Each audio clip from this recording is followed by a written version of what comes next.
মাংস চাপানোর পর থেকে পেছনে ঘুরঘুর করতে থাকার বলা, একটু কষা দাও না মা।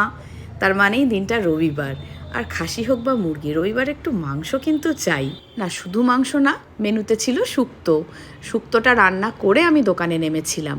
আর এই নিয়মিত রান্নাবান্না করাটা কিন্তু আমার একদম সদ্য 1 মাস হয়েছে, কারণ এতদিন ধরে আমাদের বাড়িতে, প্রায় 25 বছর ধরে আমাদের বাড়িতে যিনি রান্না করতেন, এই 1 মাস আগে তিনি অসুস্থতাজনিত কারণে কাজটি ছেড়ে দেন। তাই রান্নাবান্নার দায়িত্বটা আমার ওপরেই পড়েছে। মাও অনেক হেল্প করে।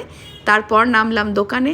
তারপরে দোকানের পাট মিটিয়ে আবার আমি উঠলাম প্রায় ওই 12:30টার দিকে, তখন রান্না করলাম মাংসটা। প্রিয় মানুষগুলোর জন্য যখন ভালোবেসে যত্ন করে রান্না করি আর খেয়ে দিয়ে যখন তারা বলে দারুণ হয়েছে, তখন সব পরিশ্রম সার্থক বলে মনে হয়। বিকেলে মা মেয়েতে চা খেলাম, তারপর বাবি বেরিয়ে গেল পড়তে। তারপর আমরা 3 বন্ধু মিলে, মানে আমি, শ্বেতা আর আলো, 3 জন মিলে গেলাম কেটলিতে একটু চা আর টা খেতে। তো চায়ের মধ্যে আমরা অর্ডার করেছিলাম লেমন টি, আর তার সঙ্গে অর্ডার করেছিলাম চিকেন পপকর্ন আর মোমো। চা থেকে টা সব কিছুই ভীষণ ভালো ছিল, সঙ্গে আমাদের আড্ডাটাও।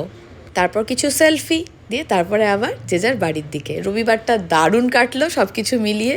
তোমাদের সঙ্গে দেখা হচ্ছে পরের একটা নতুন মিনি ভ্লগে।